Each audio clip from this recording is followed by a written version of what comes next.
I wish good things to you who's watching this. I am Alexey and this is day 6 of round 4 of the 2025 Carcassonne Champions League. We have 2 matches more to cover.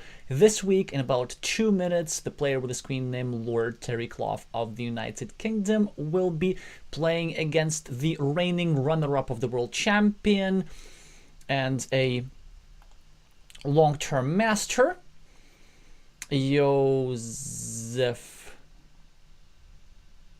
Tichon of Hungary, with the screen name szigfrid. And this has some serious implications for the tournament standings. Of course, you can see szigfrid on 1 win in 3 matches. Lord Terrycloth on 2 win in 3 matches, currently in 3rd place. If Lord Terrycloth wins, then with 3 wins in 4 matches, he'll be looking, actually pretty much guaranteeing himself a playoff spot. If szigfrid wins now, and if he wins in the next round, then he very well could overtake the Brit and even maybe overtake some of these guys if he gets himself a good tiebreaker. So a must-win situation for the Hungarian player. The good thing for him is that he would probably is the favorite. He's currently in good shape. Rated, what? Well, definitely over 700, right? 731 with a peak of 800 exactly. Lord Terrycloth, of course, also a master, but at the moment in rougher shape with an expert rating of 556. Still very strong, and unlike szigfrid, somebody who learned this game relatively recently, but somebody who's progressing at a very, very fast rate. This does not mean to say that szigfrid isn't progressing. On the contrary, I actually noticed that in the last couple of years, he has improved his game a lot, and he has become more versatile and flexible in his style. He delivered a stunning performance in his Mind Sports Olympiad last week, finishing in top 8, managing to win a difficult playoff match against Marian Kurkan. Also, szigfrid and I had a game with just 4-point difference. And then later on, they did their best to try and save a really difficult endgame against Pavel Hudec of Czechia, unsuccessfully, but not unspectacularly by any means. And now they're doing pretty well in this position. They are the starting player. The statistical advantage is on their side. They have already scored a couple of points for these cities and dropped an early farmer, justifiably so, given the fact that there's already 6 points on this farm, and as a result of these 2 completed cities, there's going to be 9 or even 12. Lord Terrycloth with the first monastery for 5 points. Lovely position here, controlling a couple of road ends. Could certainly try and do some damage against this farmer, maybe by building a road around like this, which would unbox the farm. szigfrid now, of course, leaves an empty road, which Lord Terrycloth grabs, but it was necessary because he really wants to attack Green City and not allow him an easy extender tile or an easy city cap plus a farmer. So far, this opening is very tight. szigfrid now with a straight line, probably looking to start a new road. There are 2 ways of doing this. You can go over here and then start putting some pressure on this monastery square. The downside of this move, or the upside, depending on who you ask, is the fact that it creates a 6-point monastery spot for either side to use.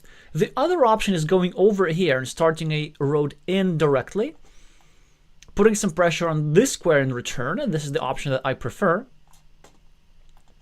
The move which I like the least would be going over here for the direct 2 points. And that's why the Hungarian doesn't go for it. They simply start a new road at the top. Lord here with some quick point on his own. Starting tile, getting a 4-point city, continuing his road, getting out of harm's way. szigfrid with a straight line. presumably wants to go over here and just continue his Little construction project.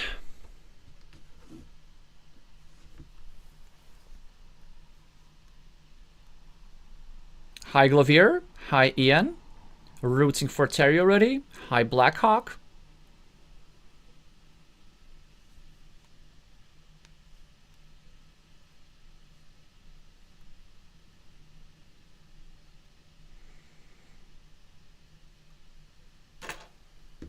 Szigfrid taking his time here as usual.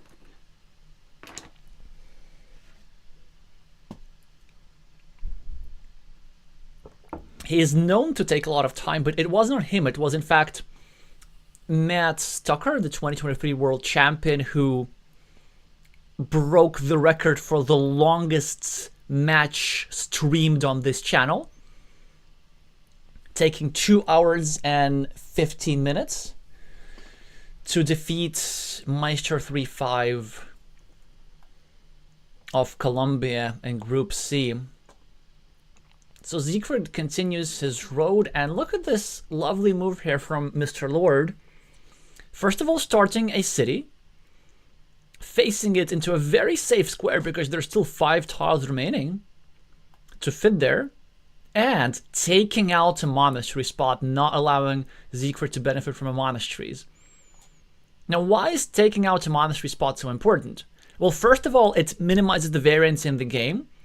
So it tells me that green does not want variance because he perceives his position to be pretty good. Especially now. Oh yeah, okay, that works. Oh, okay, that move works even better than what I had in mind. Yep. Connecting to the cities. Then dropping a farmer. Pre-finishing his road. Lovely geometrical idea here. It just has one slight downside.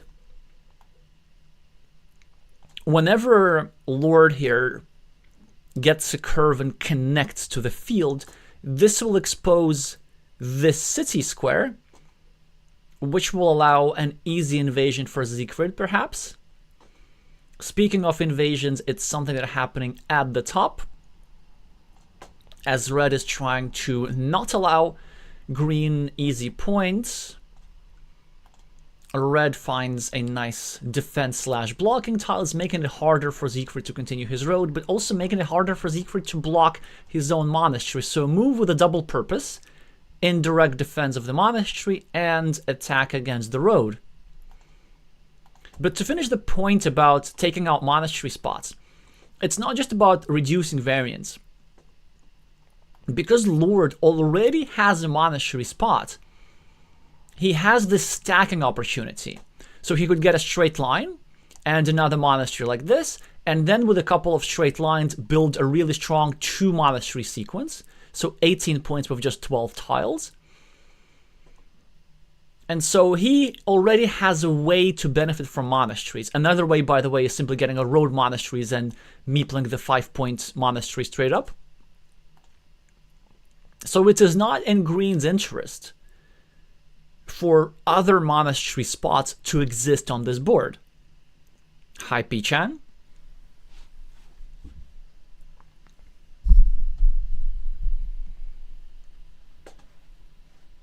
szigfrid with a bunch of road tiles which are not super easy to use. He goes and tries to attack the square, which, if successful, of course, will probably win him the game on the spot, because he's trying to both block this road and block the farmer as well. It is extremely unlikely to work, so as szigfrid, I probably wouldn't even try.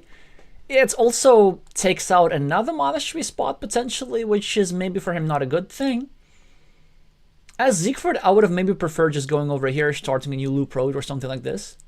But then if he's successful here, even the chance is super small, he would be winning the game on the spot. In the meantime, green, with the first tactical mishap of the game, he adds a point to szigfrid's sides of the city with the idea of exposing this square to a block, but this would have been much more effective with the field side to the right, so with the city side pointing to the left.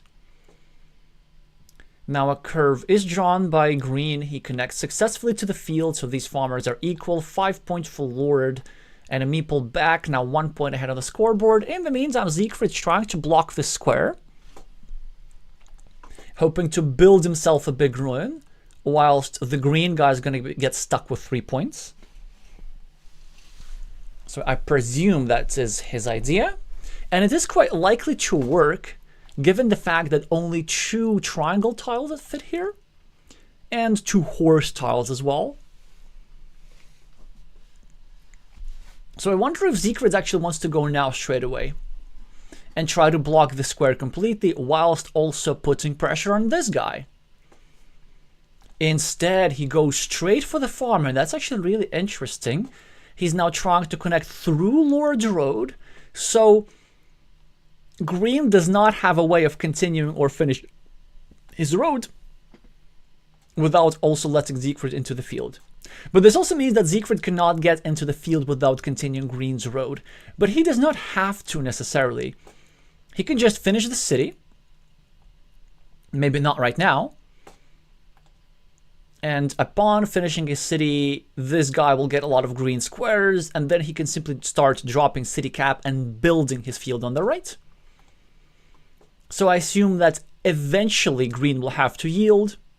They'll have to go over here, take 5 points, but help red gain into the field. Yeah, so that's something that works very nice tactically, invading the field through your opponent's features.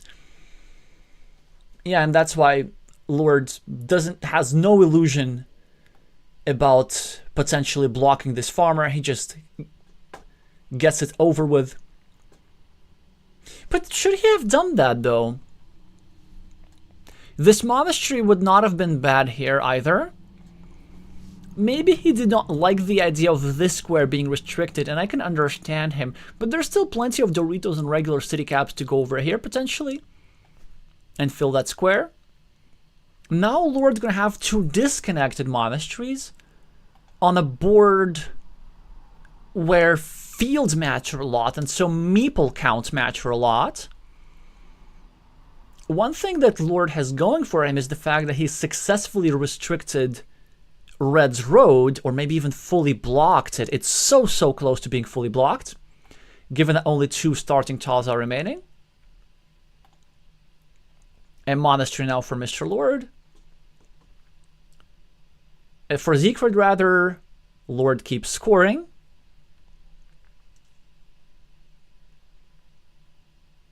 szigfrid gets himself a cow tile with which he can't score because his last meeple is on the monastery. Well, the Hungarians' idea, of course, trying to get a city cap to get a meeple back, or at the very least a Dorito to finish a shared city and get a meeple back that way. So he can't score 2 quick points with the horse, but he can maybe go here, just extend his side of the ruin. Also rejoice that he drew one of the tiles that fit into the square for green. An alternative is going over here and adding a shielded tile into an unshared completable city. But then this would also make it so that he would need multiple tiles to finish his city, and he'd rather keep this guy over here, but make sure that he can get out of it with just 1 tile. Green finishes the city, drops a farmer, and a fantastic tile for szigfrid to try and save his road. Of course, he's going to go over here after some deliberation, as he likes to do. And then he's going to make sure that his meeple is still savable. That's a hugely important meeple right there. It has great implications for field fights. But if he goes over here, it does something else to the position. It just opens it up. Because ultimately this farmer will go over here all the way into this field. And so he doesn't even bother. He doesn't even bother saving his road. Maybe he's okay with it being blocked, because this would also mean blocking off Lord's access into the main field. And so then what szigfrid is saying, he's okay to endure a little mini battle where his 4-point road will be blocked, but so will be this 12-point farmer. That is a -8 mini battle. That is kind of a lot. So probably as szigfrid, what I would have done is simply saved the road and then gotten the connection, got myself the meeple back, and then used the same meeple to reinvade the field. So that's where you can have your cake and eat it too, because you can get your meeple back and then you get your field majority back using the new meeple. And that way you gain around 10 points, because at the moment your road is 4 and the city, well, the farmer is going to be at least 12. szigfrid is now trying to build his city, trying to run away from his opponent's attacks. If successful, he'll get 12 points over here. No guarantee of success at all. Now Lord will decide whether to score 4 points, and I agree with him. The other alternative was to use this tile as a blocking tile, whilst also setting up another scoring move. szigfrid with a starting tile, now of course is going to get this meeple back. I have no doubt about this. But there's still one more starting tile remaining. And it will not necessarily benefit szigfrid, because I can definitely imagine a scenario where Mr. Lord gets the starting tile, goes over here and prolongs szigfrid's road without finishing it, but also gets his farmer into the main field.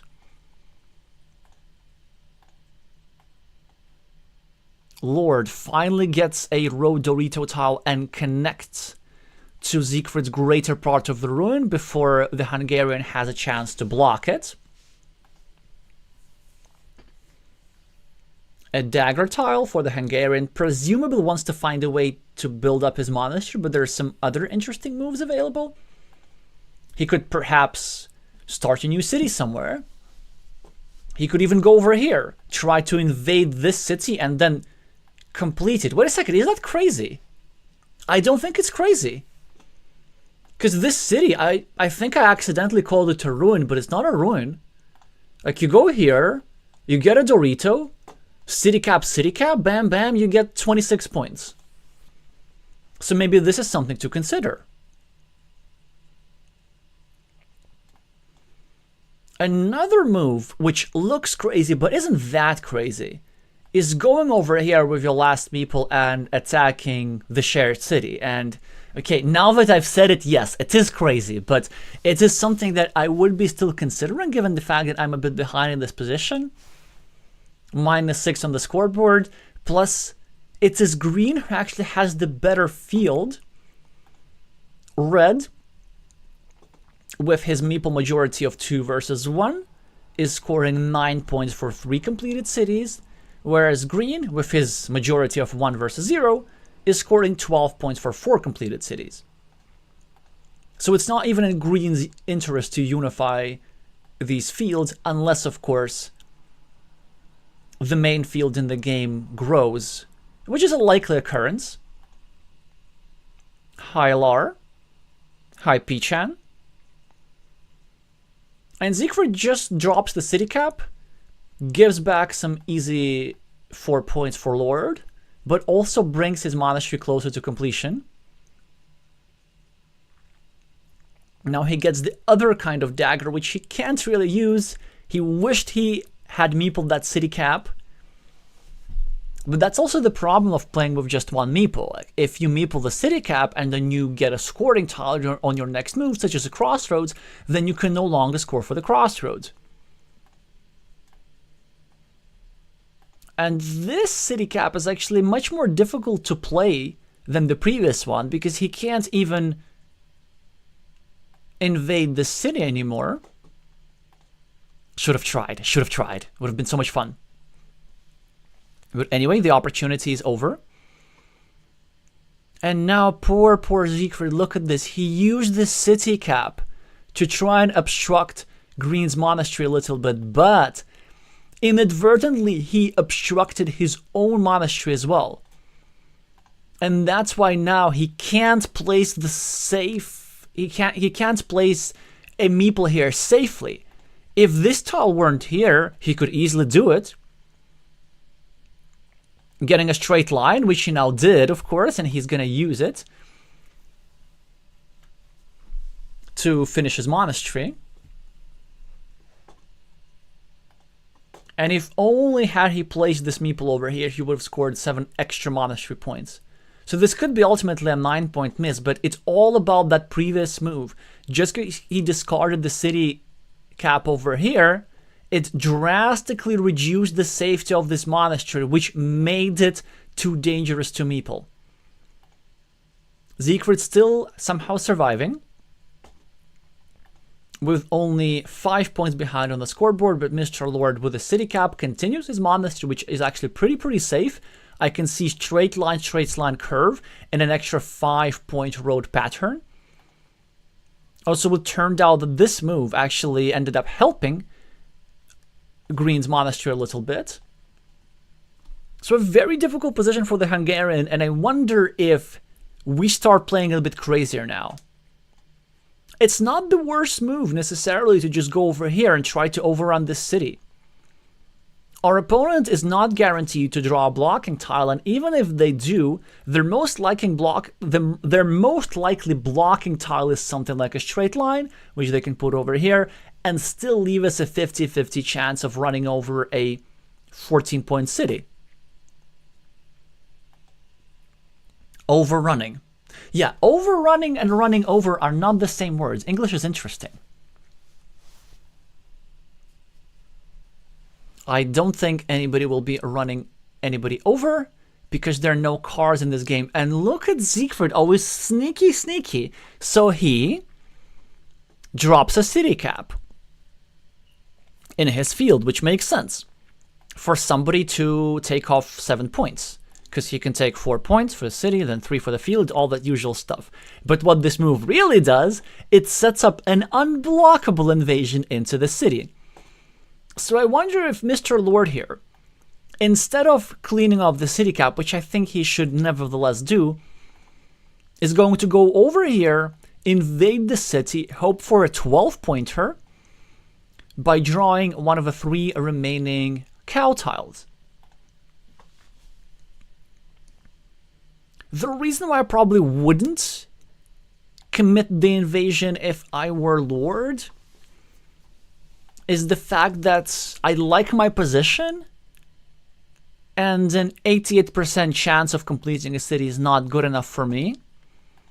Probably what I try doing is just going over here and then simply trying to survive a potential invasion from my opponent. Because from Green's perspective, I still have a lot of scoring opportunities. There's plenty of scoring tiles in the game, 5 crossroads still remaining, and lots of these road pieces available. And think about this, like, if you just take the city cap, crossroads here, that's 3 times 4, that's 12 points. So you don't need to risk so hard to get those 12 points. Moreover, Green might not have noticed that this move inadvertently expands Red's field. Once Red places the tile over here, all this will become part of Red's field, including this city for extra 3 points. And now that Lord will be without meeples for quite some while, this gives free reign to Szigfrid to not only score points, but also shape the board to his liking. It also fails to clean off this city cap, for which now the Hungarian keeps scoring points. Lord is trying to build up his monasteries and get a meeple back as soon as possible, but one of the 3 cow tiles has been drawn by the Hungarian. So now only 2 remain to complete this connection for a 75% chance.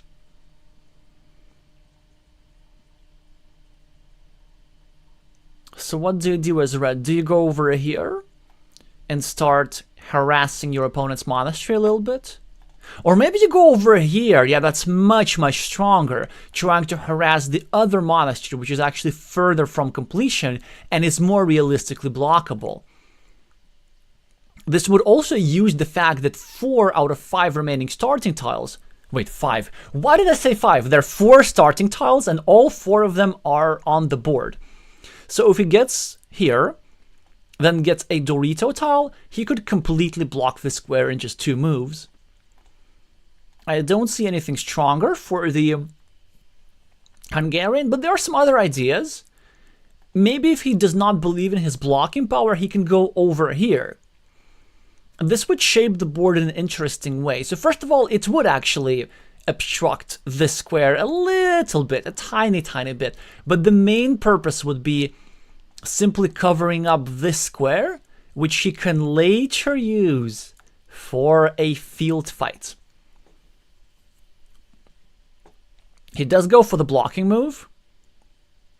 And Mr. Lord does not notice his defense. I believe the British player could have gone over here, still leaving himself a couple of straight lines that can be placed here. But instead he wanted to limit invasion opportunities for szigfrid. A move that also makes sense. He could have also gone over here actually and tried building barricades around his 12-point field. It's something that will be a source of concern to him later, as szigfrid looks forward to abusing his meeple advantage towards the end. Now he successfully builds a barricade at the top. Would have loved to place his Dorito here to build a barricade at the bottom. szigfrid with a curvy tile, I presume is going to be looking forward to going over here, trying to expand his field. He will need to do it eventually. In addition to a field expansion, it also limits some options for Lord Terrycloth for future farm reinvasion.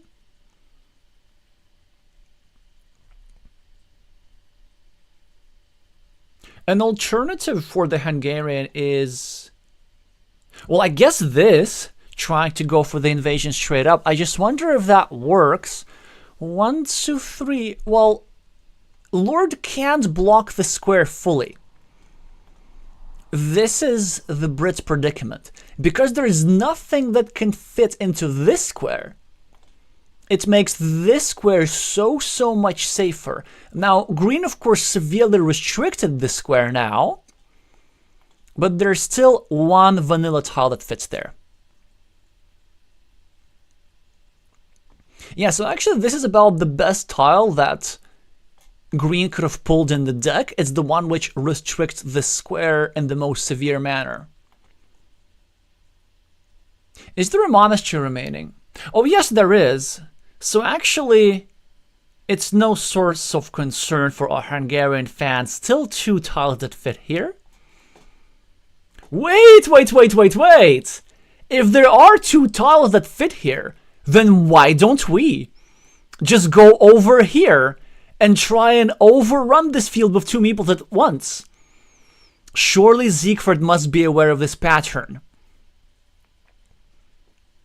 Well, he gets only 1 meeple into the field, but Lord gets himself a 12-point city and 2 meeples back. 18 points on the scoreboard for the Brit. But the uppermost field is equal, but the lowermost field is under Hungarian control, with 6 completed cities and 18 points, which thoroughly compensates the scoreboard difference. But even after that, szigfrid is not in an easy position because his blocked meeple is only scoring 4 points, whereas Lord's blocked meeple is scoring 7 points. So red is already, or still rather, 3 points behind. He's also a meeple behind. He also did not manage. Yeah, you see, I said that this field has 18 points. This is not true, because I was just assuming that eventually szigfrid would connect over here, which he didn't. So this field now scores 15 points. szigfrid, of course, with a very long road, and even a chance to get some meeples back, which I'm pretty sure he's not going to use. He's just going to score 4 points over here. He's also leaving himself a chance to maybe get a city cap that fits into the square. If there is one, there are no vanillas, no splitters of any kind, and there are no daggers, so there's nothing that fits into the square to take advantage of the city cap.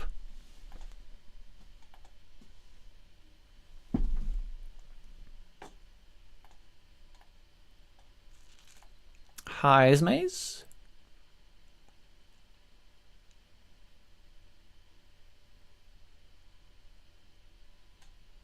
So 4 points for the Hungarian. 5 points ruined for green and a 6-point road for red. So red is kind of catching up, but still Lord has an extra meeple and he decides to drop a farmer. Sees the urgency in that endeavor. Looking to invade the main field. There are not many options left to do so. There's still one monastery, I guess, and there's still some curves. 1, 2, 3, 4, 5, 6, 7. 2 curves, actually. So I wonder if it is worth to just go here if you're szigfrid. This would drastically reduce the number of invasion tiles to 0. And then I think I have a winning plan. Then all that szigfrid needs to do is something crazy like get a straight line and go over here and then invade the uppermost field with a regular monastery like this. It's a good block from szigfrid. Of course, Lord would have connected into the main field. szigfrid now prevents it. There is also another opportunity. 1, 2, 3, 4, 5, 6, 2 crossroads remaining. If we get both crossroads, we can go here, drop a farmer like this, and connect to the main field. But I don't think we do it just yet. Our first order of business should probably be just scoring. At least that's how it looks to me.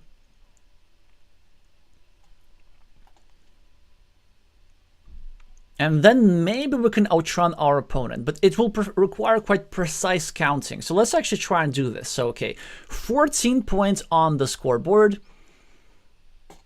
This is a wash. 6-point field against a 6-point road is a wash. 11 points on the scoreboard, rather, scratch that. So Lord Terrycloth with a monastery. Only 2 tiles remaining in the deck and 1 in szigfrid's hand. Probably Lord is looking forward to just going over here for 6 points, which will allow szigfrid this sequence of getting a curve and a crossroads, getting 12 points by connecting over here. But maybe the Brit can simply outrun this. So let's check. Okay, 10-point difference. Yeah, there we go. There we go. szigfrid gets this crossroads. Probably looking for this invasion. That's about the best that he can do. 1, 2, 3, 4, 5, 6, 7, 8. Yes, there is a curve remaining.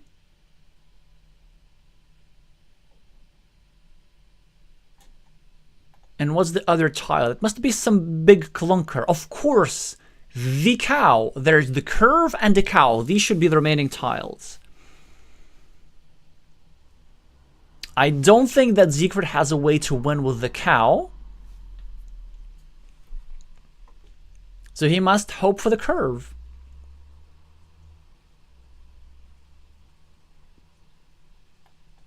And he finds the invasion, drops a 0-point farmer. Lord Terrycloth gets the cow, which means that szigfrid has a curve. He will be taking this 12-point field, but will that be enough?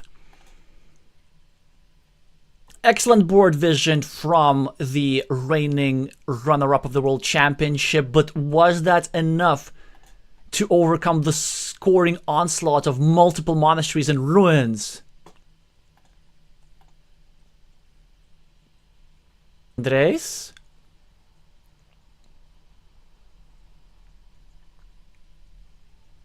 So 15 points on one field.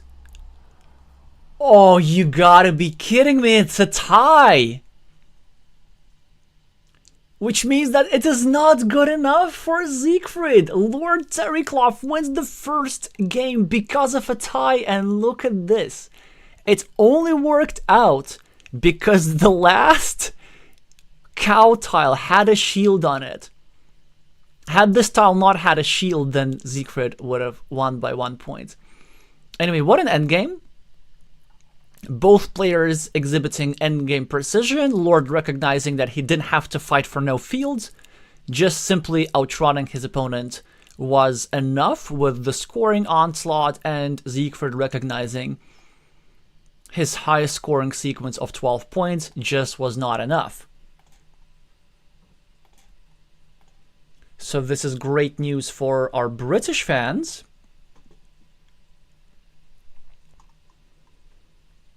Which I will reflect on the scoreboard in a second. And it looks like both players are ready for game 2 without any breaks.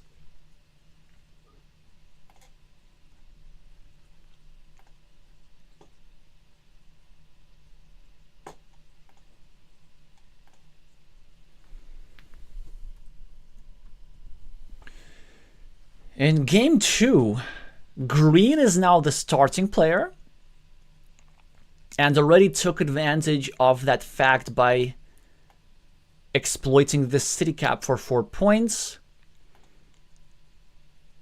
Szigfrid took some quick points from the road, now gets another crossroad to score more, but how exactly do you do this?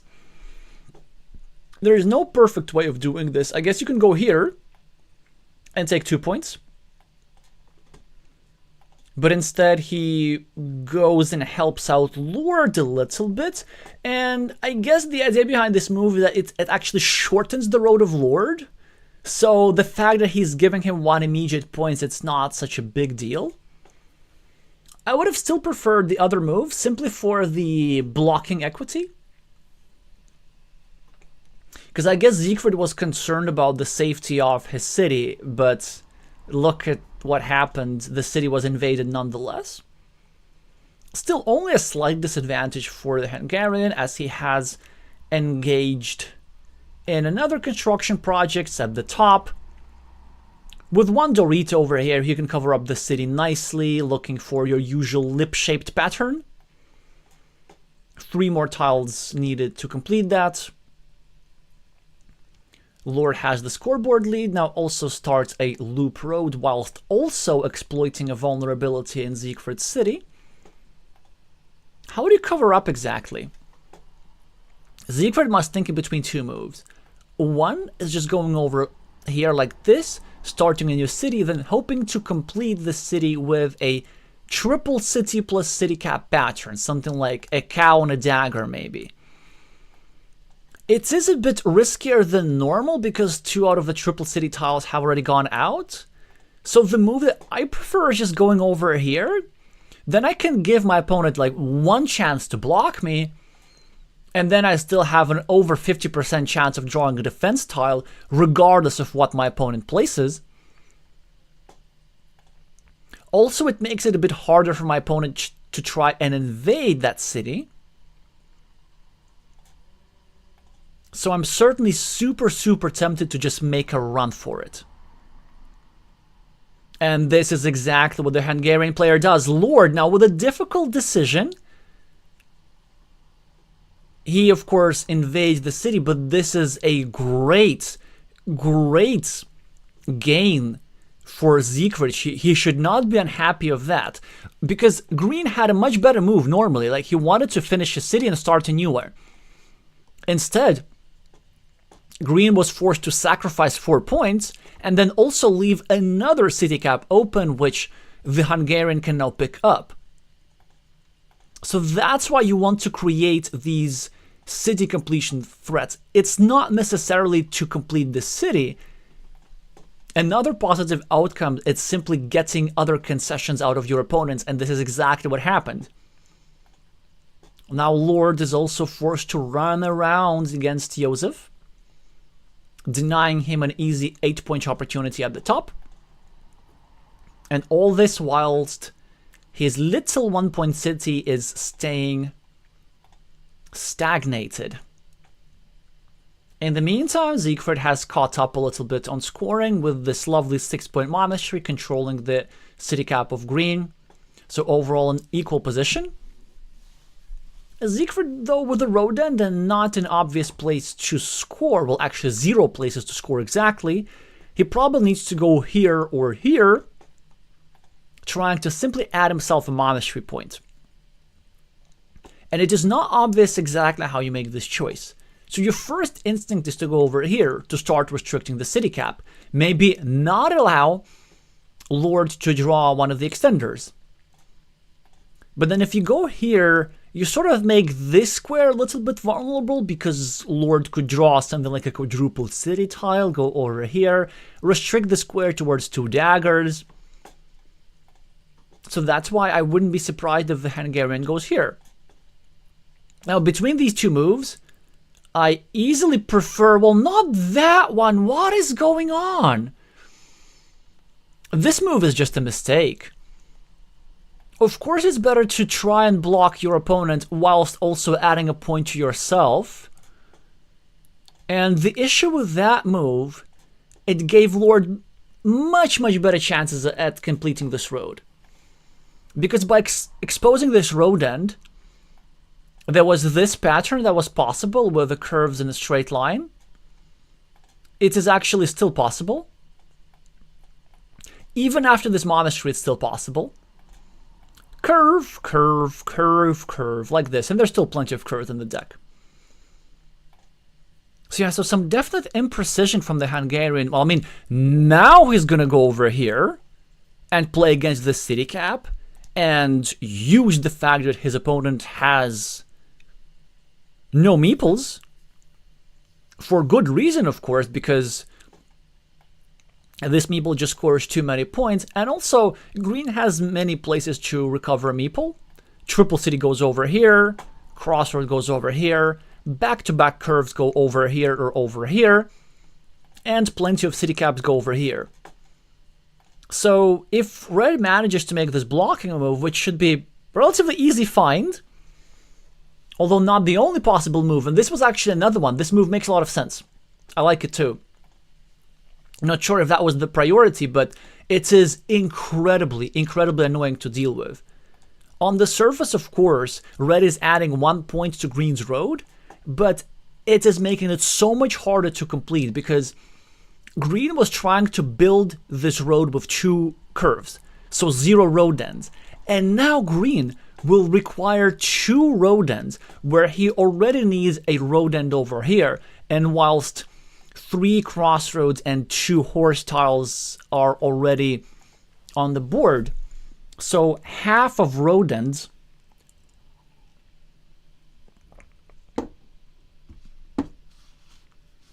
have already been used up.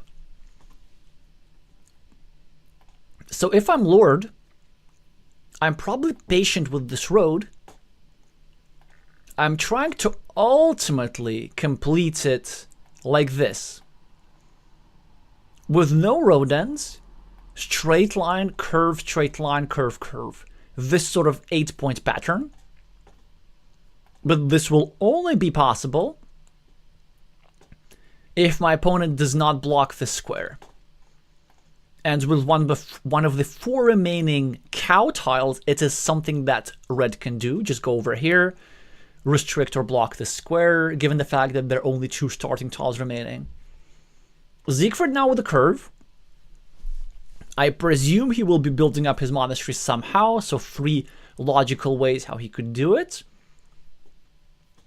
And since there is some vulnerability in this square, you probably want to go over here. But it's not unreasonable to go over here trying to finish it with a straight line.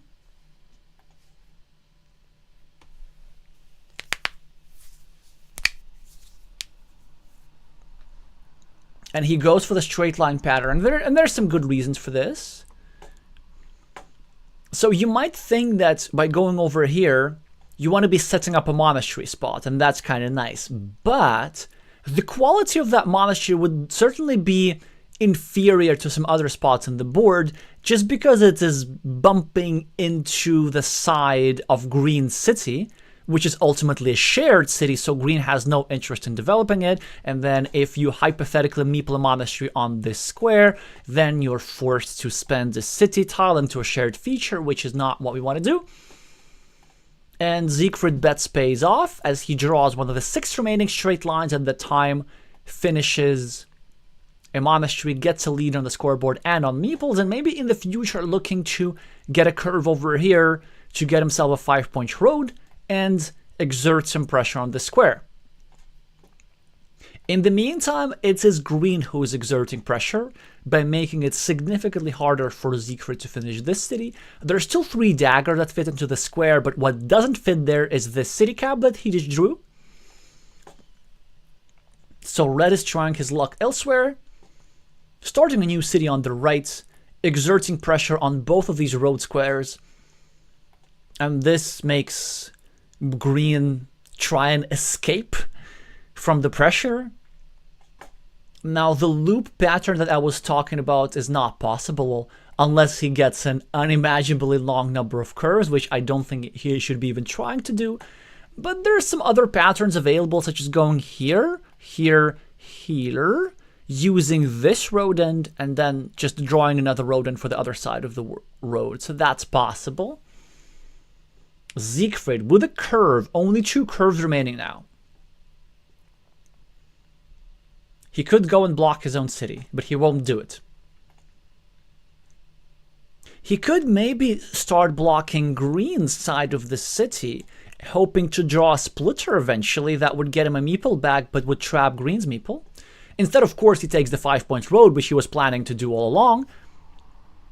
Lord start a new city,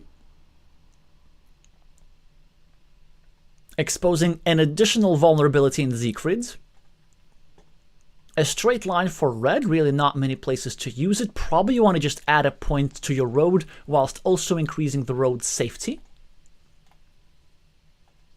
If you ever have doubts, like if you get a straight line or something, and then you're deciding between one road point and some sort of a blocking move, there is a heuristic that you can use. You want to go for the road point only if that road point does something else, maybe expands your field or increases the safety of the road in this case, because now this road cannot be attacked or blocked from either side.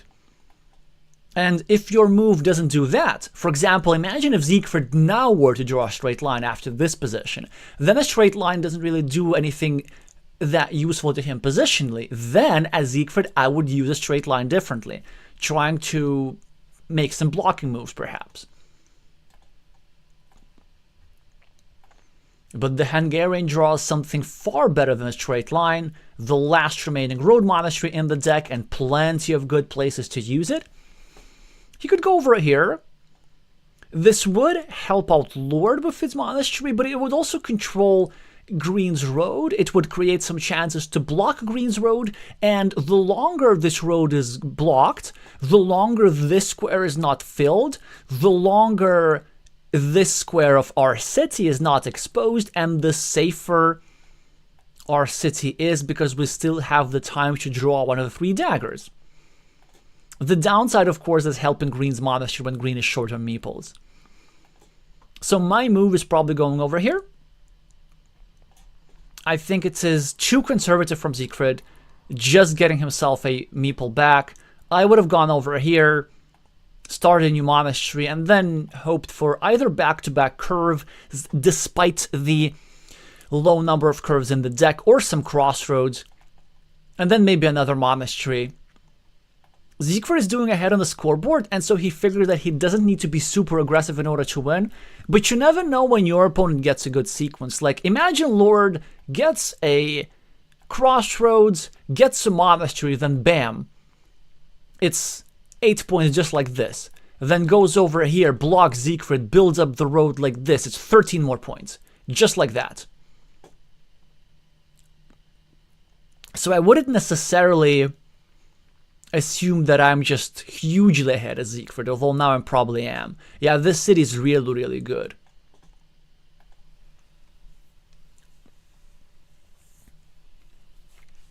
Yeah, this is one of the factors behind Red's motivation not to meeple the monastery is simply his assumption that he doesn't need to, and this might be correct. Because with only 30 tiles remaining, we are approaching the phase of the games where players will be settling on their win conditions.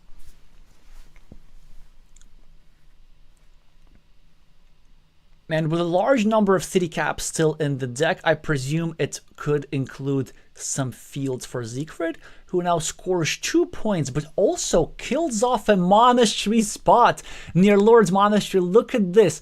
Of course, green wanted to go over here, but now he can't. And there are no road monasteries available. In fact, there are only 2 tiles that fit into this square. And Lord is forced to just discard, which I also think is a... I'm not sure, maybe she should have meepled the monastery, but I like the conservatism here because there are some big fields, well, not big, but important fields potentially, and he decides to hold on to the meeple just a little bit. What I really don't like is the monastery placement over here. If we're gonna discard it, then just use it here. Simply taking out the monastery spot, not allowing the side with 4 meeples to draw another of these monstrosities and place it over here. And another reason why I really dislike this move here is the fact that it helps szigfrid potentially draw a splitter tile, which could help him get a meeple back. Not that he really is in need in meeples, but you know, 1 extra will never hurt. Whilst he would not be giving a meeple back to Lord.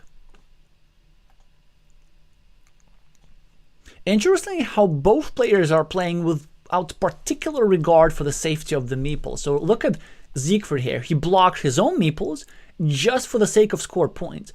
But it wasn't for the sake of just scoring 4 points. It was also for the sake of taking out the scoring opportunity from his opponent and then putting some pressure on this road. David responds in kind. He continues his road and drops a 9-point farmer, which is a strong move, but it also leaves a chance for his monastery to be completely blocked. But since he already has only 2 tiles that can give him a meeple back anyway, he says, you know what, I'm not really hoping to get this meeple back, so you might go ahead and spend the tile and block it. szigfrid with quite the farmer here, going for 6 points and then setting up a curve, which he's more likely to be able to use because Lord already needs both curves over here. And he's also setting up a 7-point turn. Again, with this city.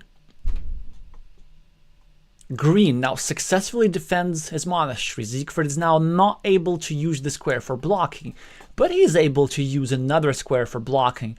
This move, whether a meeple or without, whether with a meeple or without, and I think this is the distinction that the Hungarian is trying to make now,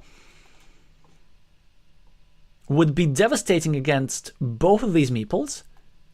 So it severely restricts this road, given the fact that 5 out of 6 city tiles, which are also road ends, so I'm talking about the 3 umbrellas and the 3 horses, only one of those is available, the one and only horse. And even if he gets this tile, the horse will prolong this city, making it much harder for Lord to complete this city. In fact, the only realistic way for Lord to do so would be to draw a splitter tile that goes here. Speaking of splitters though, there's now another place where the splitter would be useful, and this is over here to score some quick 9 points, 6 for the city, 3 for the field. Notice how Terry decides to use this tile for expanding his field as opposed to cleaning off a city cap and his opponents. Certainly a risky endeavor, but one which has a positional explanation. You see, Lord has to worry also about szigfrid getting a splitter. And if szigfrid gets a splitter, then he can score 8 points over here and separate his top city. Now, if that were to happen,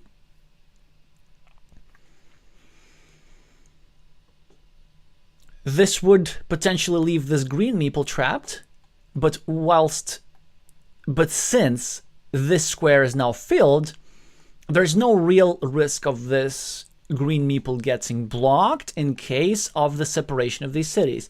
In the meantime, szigfrid just increases his advantage on the scoreboard by scoring 4 more points for a road. And now he gets a splitter. A fantastic tile for the Hungarian. Now, of course, he won't go over here, because that will leave Lord an easy opportunity to get a Dorito tile and thus a meeple back. But where will he go? I guess he's going to go over here and score 7 points, and also set up another field for himself to use. This is a move that makes the most sense. Also, I'm starting to wonder about something. Where did Terry's last meeple go? Was it on this farm over here? It certainly was a move that was understandable, but one which really prevents Terry from scoring. It also actually explains why Lord didn't go over here, because he couldn't take out the empty city cap because he didn't have a meeple to take out that city cap with. Szigfrid with a scoring tile. Could score 2 points in a variety of places. There are also some other interesting moves. He could go here and meeple this road, hoping to get 4 extra points if Lord were to use the curve to complete his monastery. He could even go over here and either join the road of Lord, or even drop a farmer and join the field through Lord's road. In the meantime, it looks like green is coming close to getting this road meeple back, as he gets himself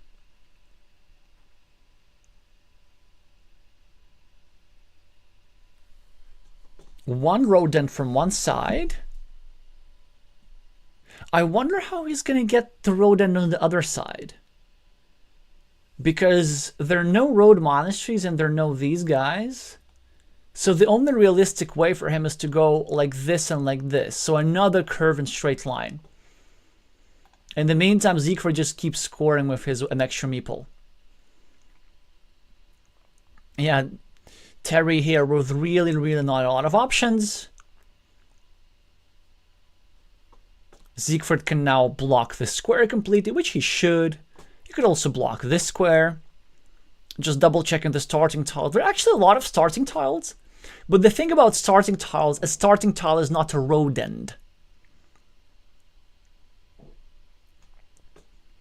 So it prevents your opponent from getting a meeple back immediately. Yeah, I just don't think there are any possible wrong moves. For example, szigfrid could just go over here and meeple this farm. That would also be incredibly strong. He could then get a curve, another curve, and just like overrun this big farm of Lord. Although this is not something I would recommend with a big lead. I would probably want to keep things as tight as possible, which is exactly what szigfrid does. Lord continues his city. Red will likely block the square completely now, given the fact that there are a couple of starting tiles in existence. Or he could ignore that. He could just go over here and invade the city, which is probably going to be his choice. He's now going to realize that there's actually no point in blocking this road, because a starting tile can only prolong it. Like, what are you going to do as green after you draw the starting tile? Because you need a road end in order to finish a road, and then you're going to need another curve, and then you're going to need the cow or the horse, and it's just so hard. An extra point is, of course, drawn by Lord. Still a long time before that road can get completed. szigfrid is threatening to invade the city on the left, which is also important for the insurance, because szigfrid's invasion makes sure that green never finishes his city. And now red with a simple curve. 1, 2, 3, 4, 5, 6, 7, 8. No straight lines remaining. So szigfrid could go over here, which would fully block the square. Not that anything matters at this point, but if I know the Hungarian well enough, he's trying to always play precisely. Instead, he goes for a 9-point field. Certainly nothing wrong with that. Lord gets himself as many points as he possibly can. A scoring move for szigfrid. Presumably 4 points over here. Creating another 6-point field which he can benefit from later. Hi, Krish.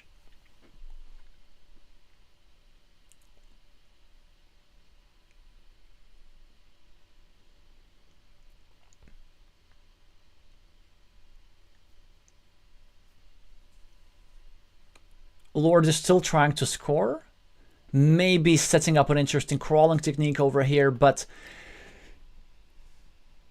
the final curve goes to szigfrid, who scores 4 points for the road, permanently blocks this road meeple, and also makes sure that this monastery never sees the light of day. Now I wonder if szigfrid should go here. It's not an obvious move. Of course, the first instinct of any Carcassonne player is just to connect and equalize these two cities. But I wonder, is it possible for green to get a Dorito plus extender combo to actually get this meeple into the shared city? Let's try and count. And the answer is yes. Well, that's actually a lot of fun. So szigfrid cannot go here. That would be a mistake because it allows lords to score too many points. Yeah, look at this. That's why he doesn't do it. And Lord had the extender. He was ready to go over here, ready to pounce. And then after that, with the horse, he would have been able to connect and win himself an even bigger city. So if I know anything about tile counting, the last tile is in fact a horse. Which means that if szigfrid were to do nothing, then this green guy would have connected to the big city over here. It would have been something fun to witness. So this was a very, very sneaky move from David there.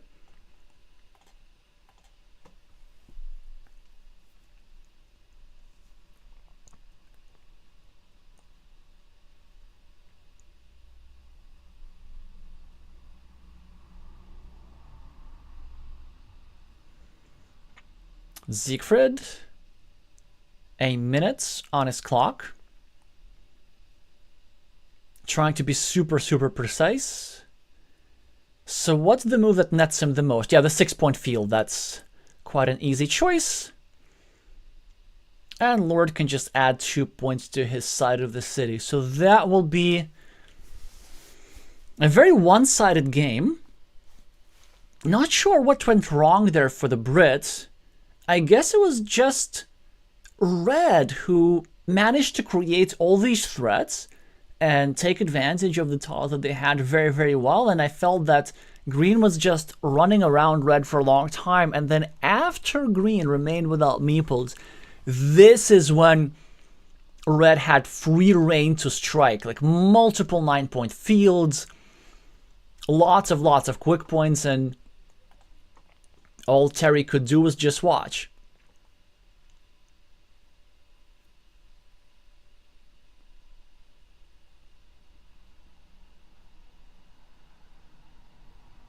I'm surprised that the scoreboard difference is actually not that great.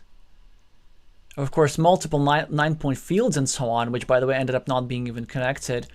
A 30-point win for szigfrid felt like 50 or 60.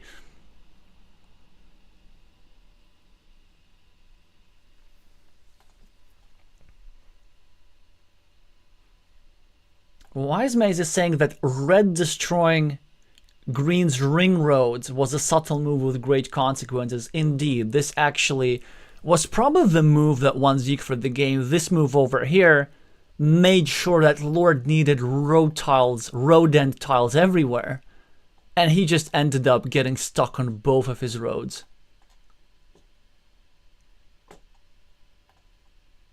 Beautiful disruption indeed. Alrighty, so both players are discussing something. Lord Terrycloth saying, I enjoyed watching the second half. Well, so did I, but yeah, interesting that you could say that Terry was one of the spectators rather than a player towards the end with no meeples.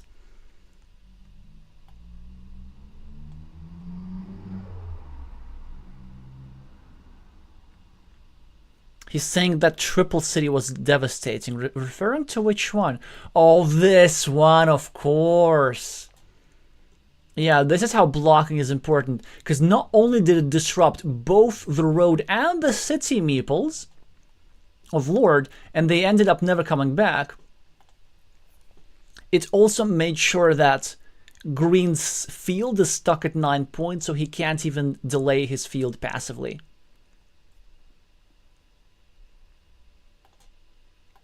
Anyway, we are going to start the decider in about 1 minute.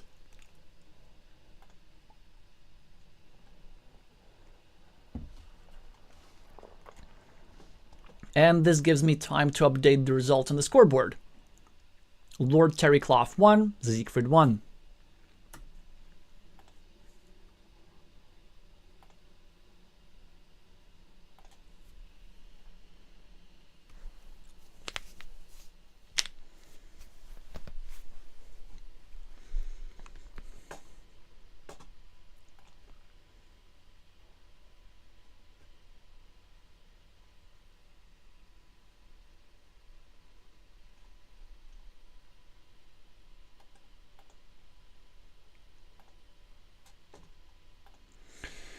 So the Hungarian has the momentum. He's also going to be the starting player again. And he's also going to take advantage from the first city tile in the game, but a monastery immediately back for Green, who meeples it in the usual position, exposes a connection platform against the city, also pre-builds a road through his monastery that benefits him. This also makes it not obvious for szigfrid what to do. The most natural move is just to go over here and cover up the city.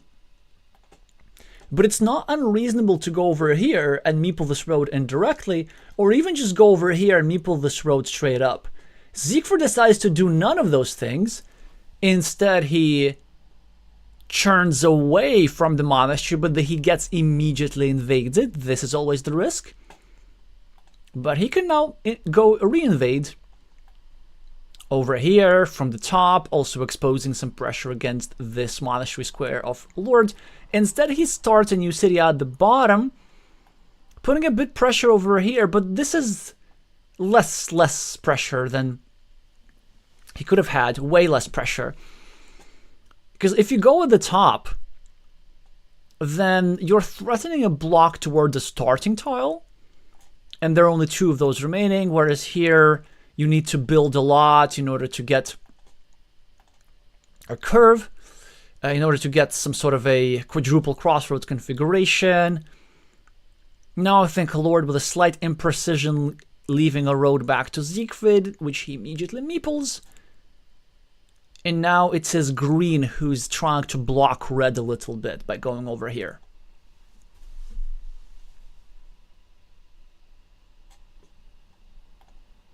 The first scoreboard points are scored, 4 points for the city for szigfrid, but 4 points for Lord straight away. And interesting choice, do you go for the city cap or the field? The city cap is preferable also to me. You really don't want to give your opponent these easy scoring opportunities, and case in point, had the city cap not been meepled, red would have scored the 4 points. Now red has to settle for a subpar move. And what do you even do? So your first instinct tells you to go over here, score 2 points, liberate your road meeple, but then you really leave a lot of back for your opponents. You leave another point road here, you leave a city cap, but I guess your highest scoring move is still your highest scoring move, so what you gonna do?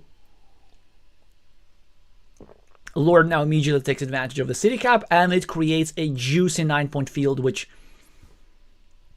szigfrid surprisingly can't meeple. Interesting geometry here, that there's no way to access any of these squares, any of the 4 best farming squares, without using a road tile. So now Red needs to make a decision. Do we... Yeah, exactly. So do we go for the monastery or do we go for the field control, the early field control? He prefers the field. Normally, I would be very critical of that move because monasteries at the start of the game are extremely powerful. This guy could easily get 9 points. In fact, it is guaranteed to get 5 or even 6 points because I can imagine szigfrid going over here, invading to the city, and so on and so on. But the tempo on the field is really worth a lot. If Red can get a farmer here and a farmer here, he could fight quite effectively for this field, but it turns out that Lord simply gets himself 8 points and a meeple back and also invades the main field, so we're back to square one. The difference is that Red does not have the meeple on the monastery. But Red has the tempo on the field fights, has 2 ways to exploit it. He decides to go for the high scoring move, getting himself... Interesting. 9 points, of course, and Lord with a very, very quick monastery, and as much as I love monasteries, this one I don't. It's too vulnerable, it's too easily blockable. Like, Red's gonna go over here, limit the square to 2 starting tiles, then Red's gonna finish his city and then block the square completely. And in an open position, you really can't afford the blocked monastery. Because then your opponent is just going to abuse you with their meeple majority and build a big farm. It also needs to be pointed out that this monastery is also not the safest. There is a threat from Red of drawing a Dorito tile and blocking this square. Just as he's about to block this. This is also an interesting point about this move. I know that Red is considering doing something like this as well, simply with the city cap turning here, because this would leave not 1 but 2 tiles. No, not 2 but 1 tiles for the square over here. But this would be a bit too short term of a thinking. So after szigfrid's move, I'm going to draw you some more stuff on the board. In the meantime, I just also want to point out that Red has additional threats. For example, drawing a splitcher, getting himself an 8-point city and a meeple back, whilst Green City would be significantly underdeveloped. So despite the fact that Green is ahead on the scoreboard and on monasteries, I definitely prefer Red here.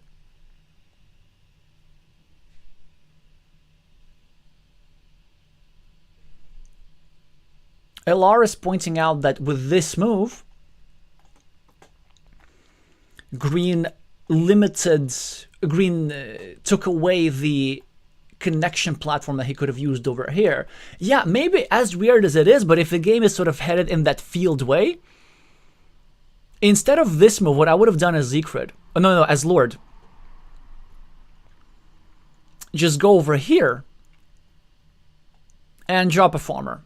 And then maintain the equality on the field, and then after that, I claim as Green that my 9-point monastery, my slight lead on the scoreboard, plus the equality on the field give me better position. So it seemed to me that it was just way, way too a rushed move.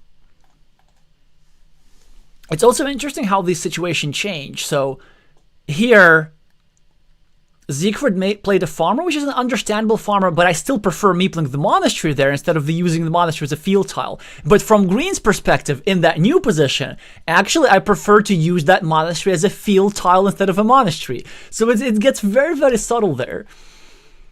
And now I just wanted to point out more why Red blocked the square towards 2 starting tiles when there's still 2 remaining, as opposed to turning the city cap upwards and blocking this tile towards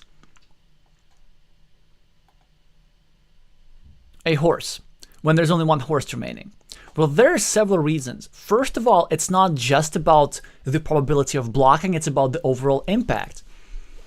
szigfrid will now score 4 points from that city in all likelihood, so it's definitely worth something extra in addition to the blocking probability. Second, whilst completing his city, he's going to create a platform to fully block that square with tempo. It is also something that he's looking forward to doing.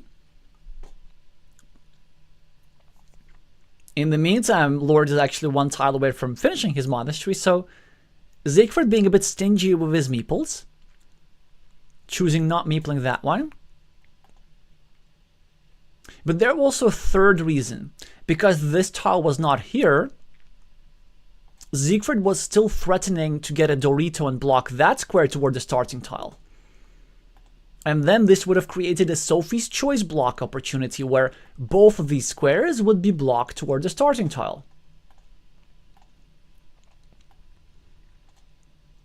In any case, szigfrid with some scoring moves as well, catching up on the scoreboard.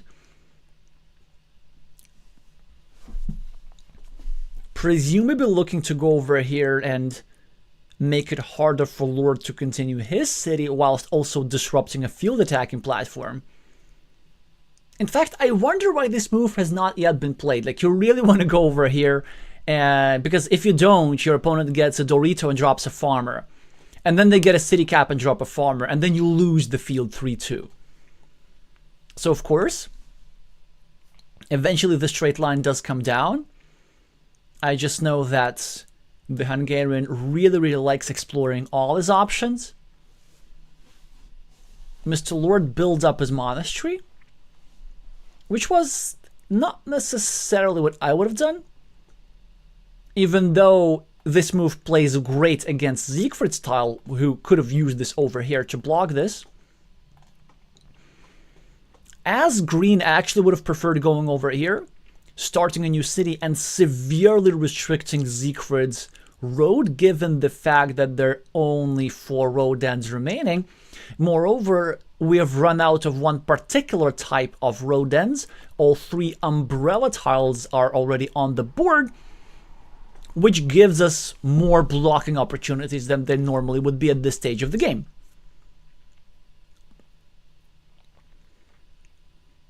Now red finds his most potent blocking move,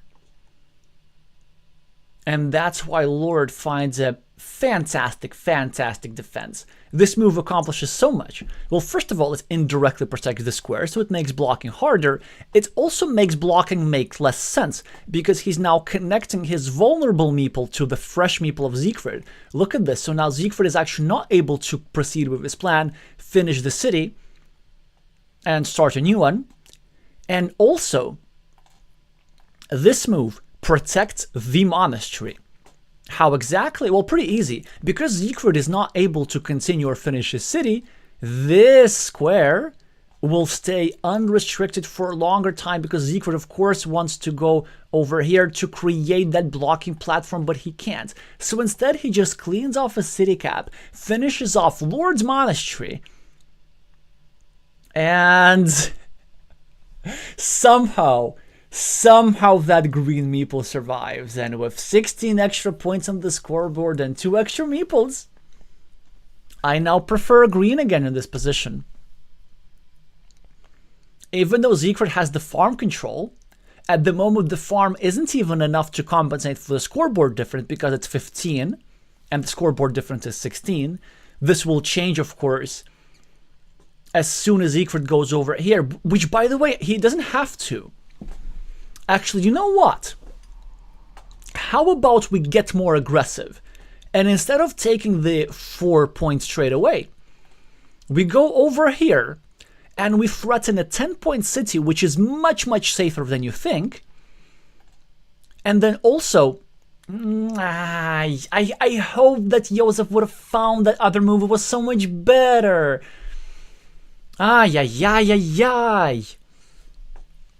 The issue with that move, it's also just creates an easy field invasion, and Lord can just have a field day with getting a farmer in.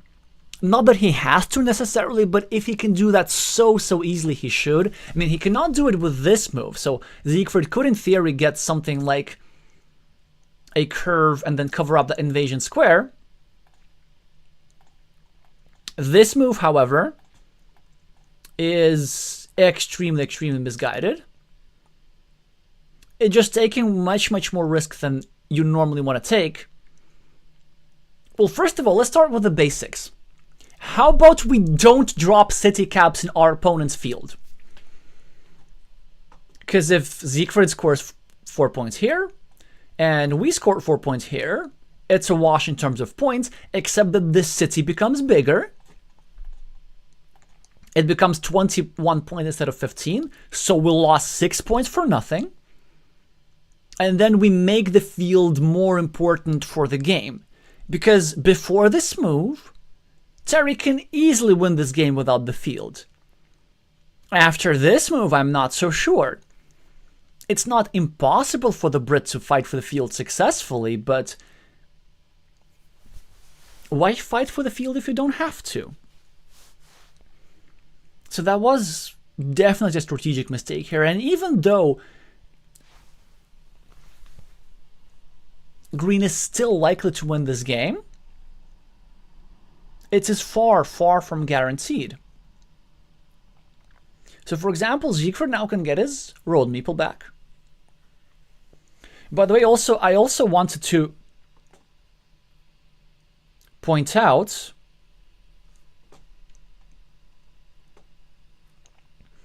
that if red were to go for this 10-point city, this city would have been relatively safe because it has roads on both of its sides, so it's kind of hard to invade, and there's still a sufficient number of city caps to get those 10 points. And in addition, it would still leave this city cap and his own field unobstructed. And imagine if the starting tile is over here. So then with a normal city cap, red could go over here, score the same 7 points that he did, but then make sure that that move does not expose a platform for field connection. But staying conservative so far seems to be working, as red caught up on the scoreboard, only 6 points behind, and he has this field control. But eventually, of course, David will fight for the field successfully. There are several ways of doing so. First of all, this move actually didn't eliminate a field platform connect completely. You can still go over here and connect like this through a Dorito with a road, although with many city plus road tiles already on the board, it is a bit harder to do, but not impossible. And this field just seems to be a bit too spacious for us to try and protect solely geometrically. Like, at some point, probably we need to drop one more meeple, actually.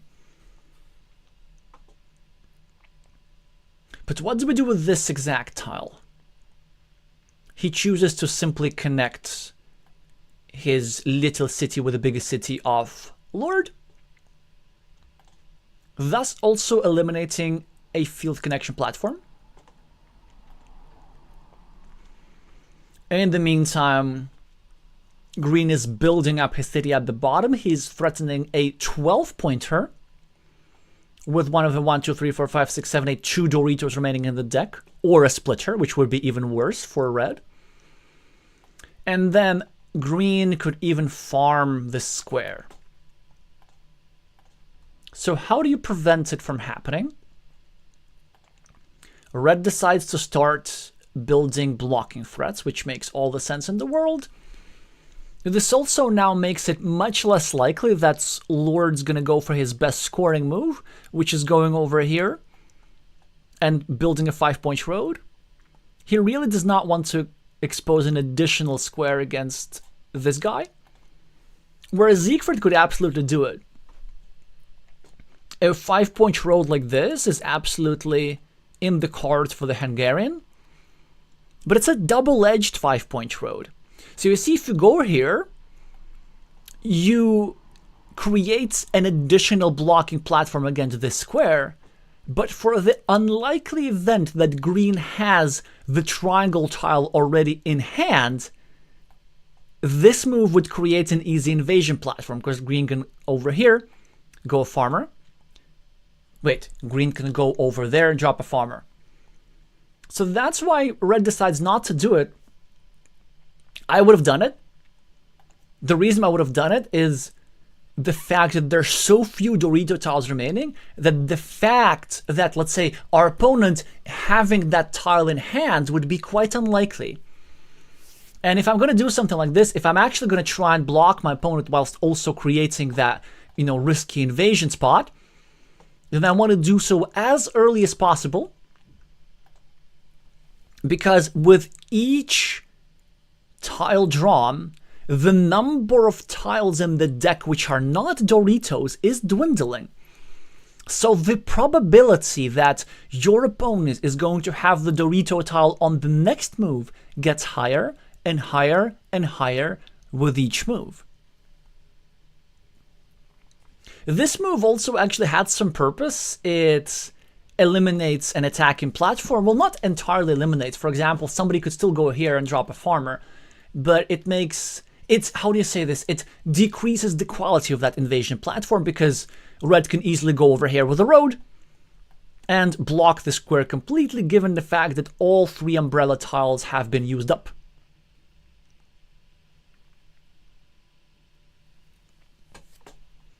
Federico Raffin is asking, does competitive Carcassonne and use expansions, and why? That's a great question. So given the fact that the players are proceeding at a leisurely pace, I can address that. Green is dropping a farmer, and a really, really nice farmer, trying to connect to the field through the curves. 1, 2, 3, 4, 5, 6. So there's still 3 tiles remaining, so 88% chance of connection. He can also connect through a Dorito with a road with through the outside part of the curve, so great, great farmer. Now we'll see if szigfrid decides to go for this field connection platform himself, and he does. I'm surprised about the orientation of this tile, though. I certainly expected the other way around. I'm not sure what is the Brits' motivation, or what the Hungarians' motivation here.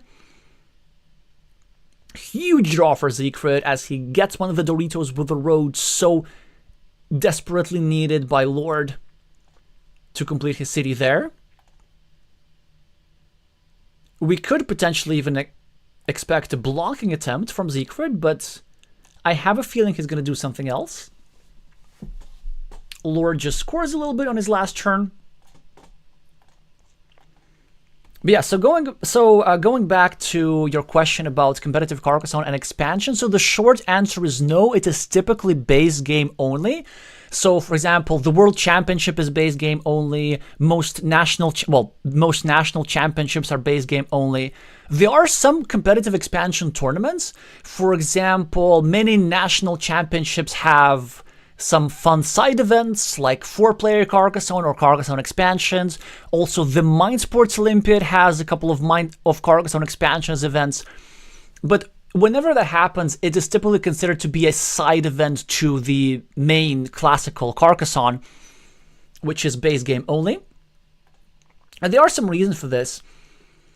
So szigfrid, in the meantime, invades the city of Lord Terrycloth. Not that he has to invade necessarily. The point, of course, is just to prevent Green from completing the city on his own. So what I expect now from Red is that he won't even bother invading. Yeah, exactly. He's just simply building his own side of the city, and he's never even going to fill the square. And what happens now is that Green has only 2 points here, whereas Red has already 4 points on his side. And what Red has again is the field control. Green invaded into the field, but so did Red, despite Green's attempts to block. And this brings me to the question about the position of the city cap. Because now that Red has invaded again, the city cap gives back another platform for Green to potentially invade. With any city cap or even a Dorito tile, although there are really not a lot of those remaining, Green can even forego the city points and just drop a farmer here. I wonder if this will result in szigfrid just going over here and blocking that invasion square. This move certainly would be on my radar. And actually, if he does that, there are really not many good invasion platforms available. But it's a difficult choice between that move or simply 4 points. 4-point road. Because let's say if you go here and you don't take the 4-point road, and then your opponent gets the same curve, which is still in the deck, then they get the 4-point road. So then you sort of made an 8-point sacrifice to block the field invasion square. But he decides that this is worth it. Let's see if it's justified. The field is getting pretty big. It's 18 points. Lord is now trying to score quick points, also setting up another invasion platform for the field, potentially through a road Dorito, although it would need back-to-back city plus road tile, the number of which is dwindling in the deck.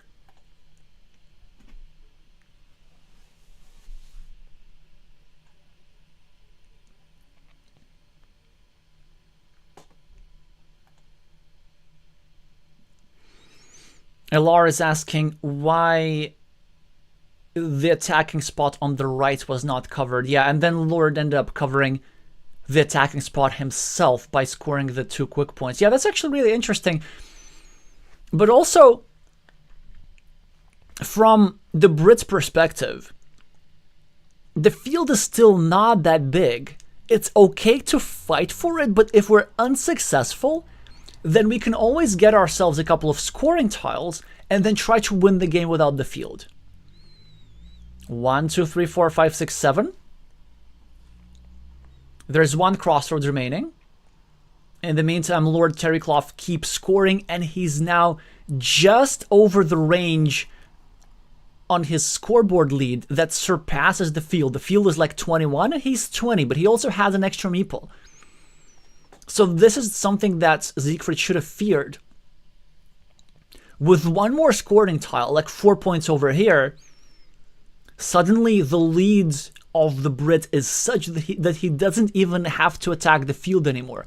He also has an opportunity to drop a 6-point farmer at the bottom. That's why this tile that szigfrid just drew is so great.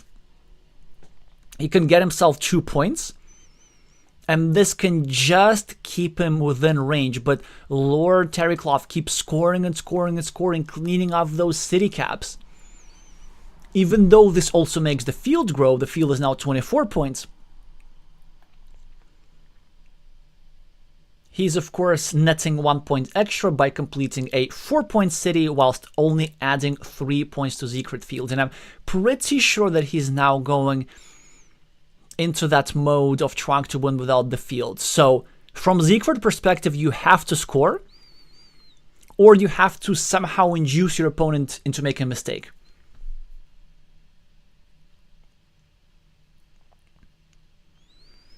How could we score? Well, I still see the idea for this 5-point road, which both of the players are really not a fan of. Instead, szigfrid tries to protect the city from the field from invasions, assuming that he's going to have enough, which I don't believe is the case.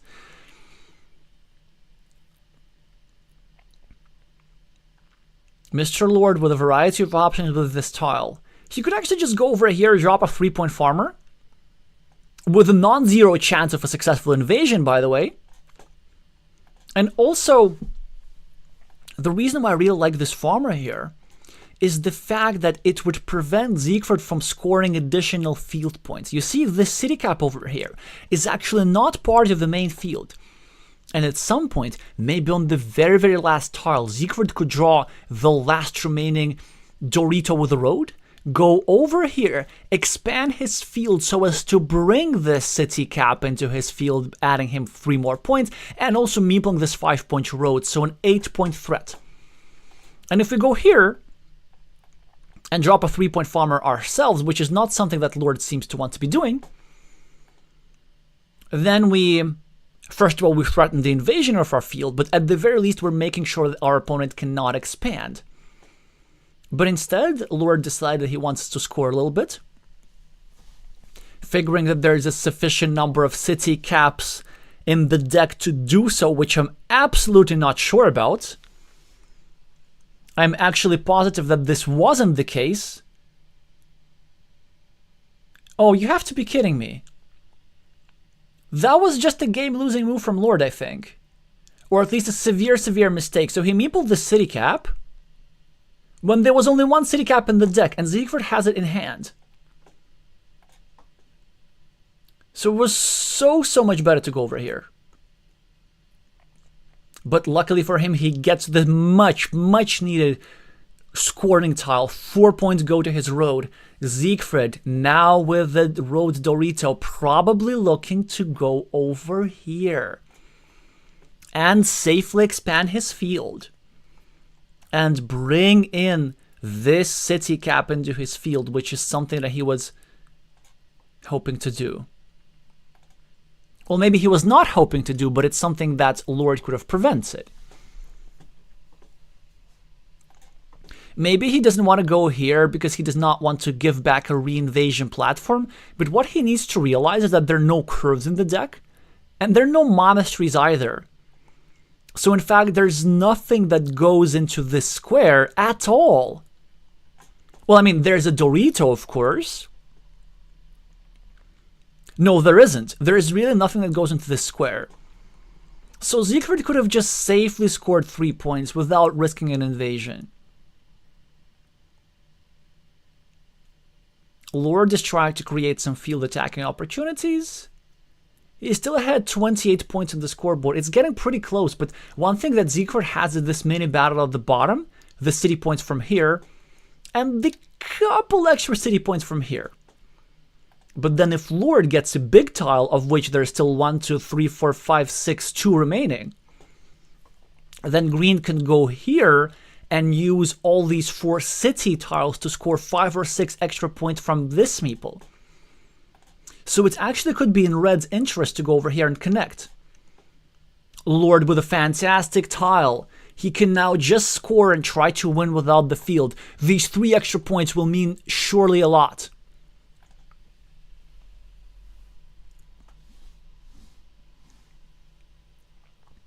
Okay, there's only one big tile available to fit into this square, which will still benefit green a lot.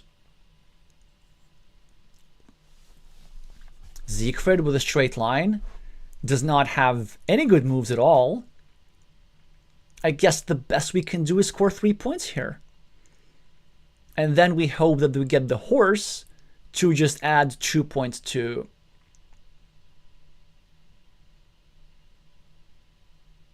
our city.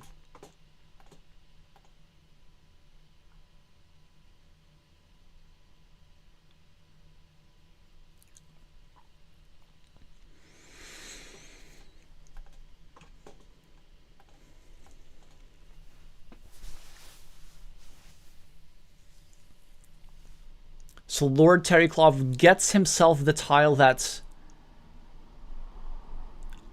I presume is going to give him the win. He scored a lot of points with it. So he equalized his 2-point city with...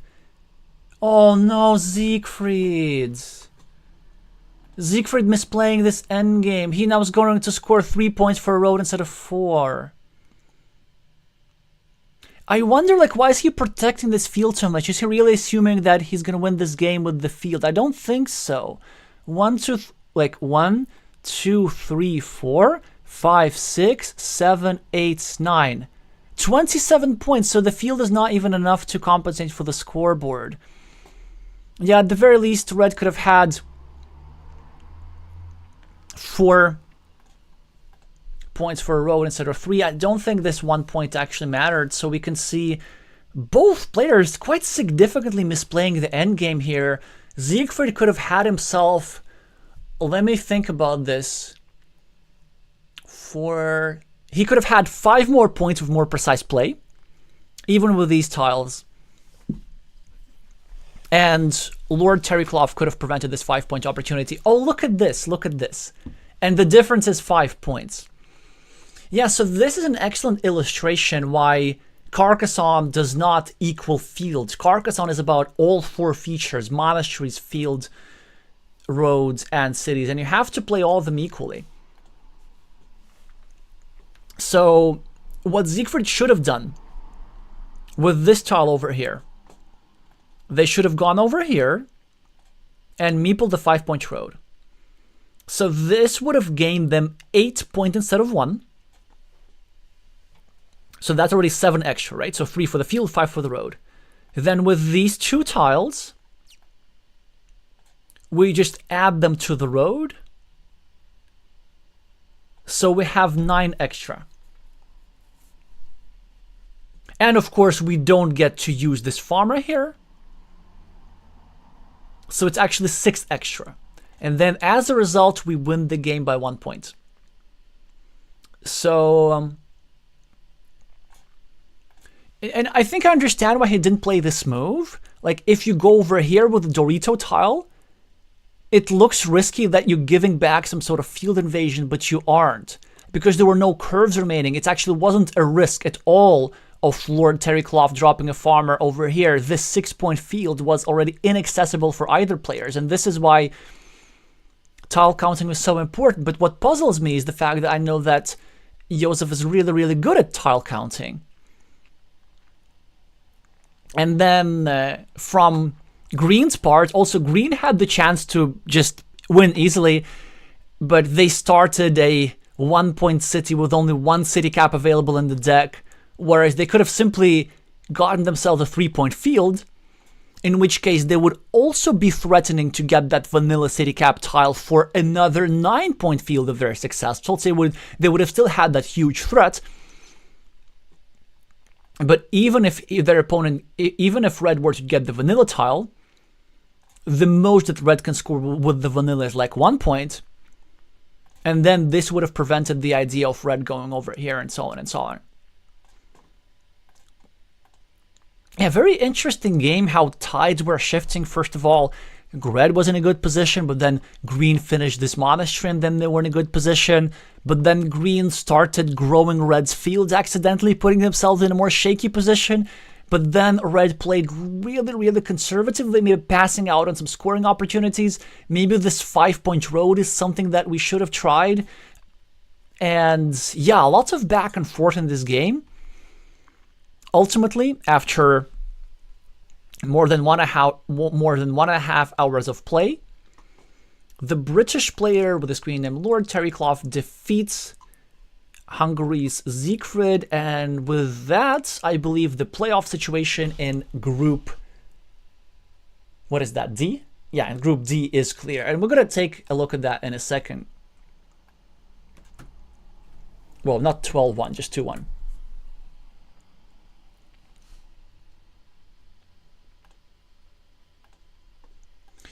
So, yeah, let's just double check that farm. It was 27, right? 1, 2, 3, 4, 5, 6, 7. Oh, was it 24? 1, 2, 3, 4, 5, 6, 7, 8. 8 times 3, that's 24. Yeah, so it wasn't even enough to compensate the scoreboard. Anyway, 5 points is the difference. Now it is time to look at the tournament situation. So Lord Terrycloth with 3 wins in 4 matches well, actually makes the situation in Group D kind of uninteresting, because there are 3 players with 3 wins, and there are 3 players with 1 wins, and there's only 1 tile, there's only 1 round remaining, so none of these guys can qualify further. I guess there's a bit of intrigue as to who's going to take the first place in the group. The first place comes with extra perks because you go straight to the round of 16. You don't have to play in the round of 24. So you skip 1 playoff round and you get yourself probably an easier opponent. So these are the extra perks, and all 3 players have a shot at it. Everybody has 1 more match. Everybody can win. Everybody can lose. Anyway, congratulations to all of our British fans, commiserations to all of our Hungarian fans.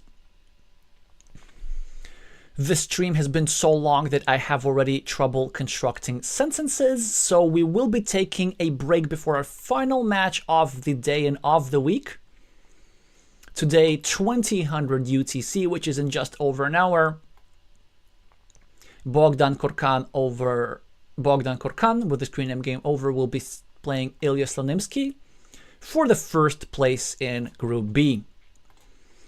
Meep the like button if you like this video. If you're here for the first time, make sure to subscribe for more competitive Carcassonne content like this, for way more actually. I think this week has been absolutely crazy, and I think I've done more streams than I have done in any other week in the 2 years of existence of this channel. So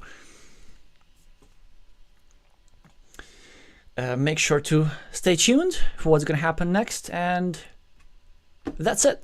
Thank you all so much for watching, and I'm gonna see you soon.